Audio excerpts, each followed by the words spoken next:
आज श्रावणाचा दुसरा सोमवार आहे आणि भाविकांची प्रचंड गर्दी त्र्यंबकेश्वरच्या दिशेने रवाना होतीये।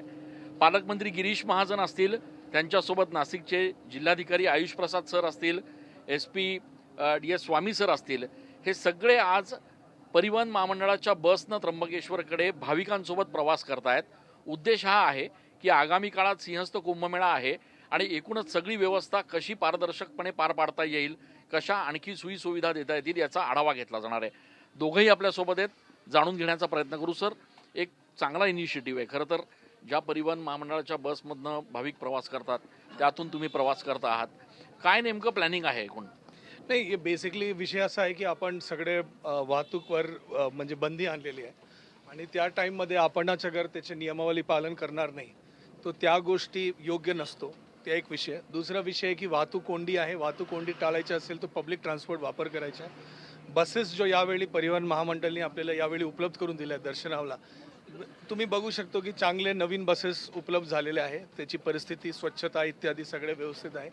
आदरणीय पालकमंत्री महोदय आज त्र्यंबकला भेट साठी आले होते, त्या ठिकाणी त्यांचे विभिन्न ठिकाणी कार्यक्रम पण आहे आणि त्यांचे निरीक्षण पण आहे आणि ते सामान्य आपत्ती व्यवस्थापन मंत्री महोदय पण आहे। तो त्या ठिकाणी त्यांनी स्वतःहून म्हटलं की आपण बसनी जाऊ आणि त्या बसमध्ये मी SP साहेब दोनों प्रवास करत आहोत आणि आपली यही हेतू आहे की म्हणजे जो नागरिक त्या ठिकाणी जातात त्याला येणारे जो काही अडचण असते ते समजून कसं आपण सोडवता येईल आणि आपण बघू शकतो की सुसूत्रता आणण्याचा आपण प्रयत्न केलेला आणि बऱ्यापैकी आपलं यश पण मिळालेलं। सिंहस्थ कुंभमेळ्यामध्ये कोट्यवधी भाविक या ठिकाणून प्रवास करणार आहेत, त्या अनुषंगानं ही एक रंगीत तालीम आपण बघतोय का की कसं नेमकं वर्कआउट होत आहे? बिकॉज सिंहस्थ कुंभमेळ्यामध्ये जो काही आपण मोबिलिटी प्लॅन्स तयार केलेला असेल, क्राऊड मॅनेजमेंट प्लॅन तयार केला असेल, ते प्लॅनच आपण या ठिकाणी इम्प्लिमेंट करतोय। तो ते ऑब्व्हियसली रंगीत तालीमच झाली, बिकॉज ते प्लॅन आपण इकडे करतोय आणि याचे जो अनुभव आहे त्याच्यामध्ये आपण अजून सीख घेऊन इम्प्रूव्ह करण्याचे प्रयत्न करतोय। सिंहस्थ कुंभमेळा आणि याच्यामध्ये एक मोठा फरक हे राहणार आहे की तो इन्फ्रास्ट्रक्चर आज अर्धवट पूर्ण आहे, म्हणजे अर्धवट म्हणजे अपूर्ण अवस्थेत आहे, ते सिंहस्थपर्यंत पूर्ण होईल। तो ये आपल्याला अजून त्याच्यामध्ये म्हणजे आपली शक्ती वाढ मिळणार त्या ठिकाणी, परंतु आज ज्या ज्या गोष्टी ते प्लॅनिंगमध्ये आहेत त्याची आपण या ठिकाणी वापर करतो आणि त्यामुळे ही रंगीत तालीम होत आहे। सर, रस्ता रुंदीकरणाचं पण काम मोठ्या प्रमाणात युद्धपातळीवर सुरू आहे। हे काम पूर्ण झाल्यानंतर ईज मिळेल का एकूणच ट्रॅव्हलिंगला आणि भाविकांच्या दर्शनाला? आज तुम्ही बघा 2 रूट चालू आहे आणि हे आपलं ट्रॅफिक मॅनेजमेंट प्लॅन जो काही असेल ते असं चालू आहे। सिंहस्थ कुंभमेळ्याच्या टाईममध्ये 6 लेन होणार आहे, 2च्या 3 म्हणजे 3 पट वाढणार। एअरपोर्ट्स असेल, रेल्वे स्टेशन्स असेल, रेल्वे स्टेशन 5 पट होणार, एअरपोर्ट 3 पट अजून होणार, रस्ते हे जो नाशिक त्र्यंबकेश्वर रस्ता आहे ते 3 पट होणार। तर या सगळ्या गोष्टी इन्फ्रास्ट्रक्चर म्हणजे कॅरिंग कॅपॅसिटीमध्ये मोठ्या प्रमाणात वाढ झालेली आहे। आपली पार्किंगची प्लॅनिंग, आपली डिस्टन्सची प्लॅनिंग सगळ्या गोष्टी केलेल्या आहे।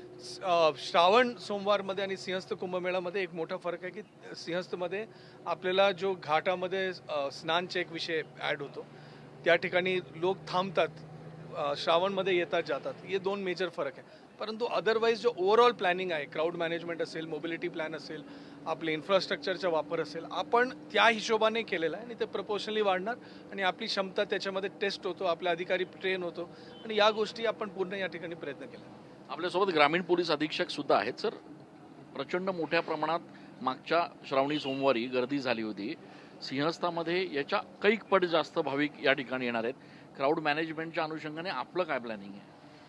बेसिकली काय, जसं आत्ता कलेक्टर साहेब बोलले तसं थोडंसं एक पूर्वतयारीचा भाग म्हणून आपल्याला याला बघायला हरकत नाही। कितीतरी पटीत गर्दी वाढणारच आहे, पण गर्दी जशी ज्या पटीत वाढणार आहे त्याच पटीमध्ये आपल्याकडे पार्किंग झोन्स आपण अवेलेबल केलेले आहेत। त्याचबरोबर काही ठिकाणी आपण होल्डिंग एरिया पण आयडेंटिफाय केले की ज्या ठिकाणी पार्किंगमध्ये ज्या ठिकाणी गाड्या पूर्ण झाल्यानंतर आपण काही गाड्या होल्डिंगमध्ये काही तासाकरता आपण थांबू शकतो आणि पुढे आपण सोडू शकतो। त्याचबरोबर डायव्हर्जन जे आपले प्लॅन आहेत ट्रॅफिकचे ते पूर्णपणे आपण या ठिकाणी आत्ता त्याची तयारी आपली पूर्ण झालेली आहे। त्याचाच एक भाग म्हणून आपण खंबाळे पार्किंग जे आहे ते मोठ्या प्रमाणावर त्याचा वापर करतोय आणि त्याचा वापर मोठ्या प्रमाणावर झाल्यामुळे आपण रस्त्यावरती बघतोय की आपण स्मूथली रस्त्यावरती जाऊ शकतो।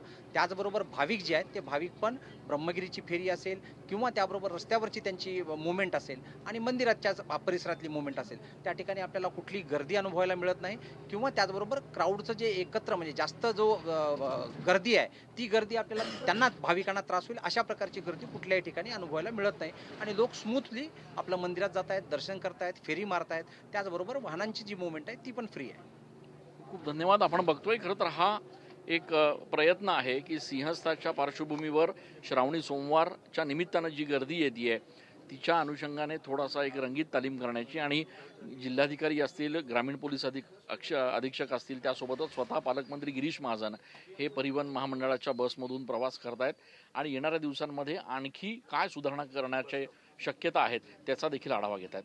कॅमेरा पर्सन योगेश सह मी चंदन पूजाधिकारी, TV9 मराठी.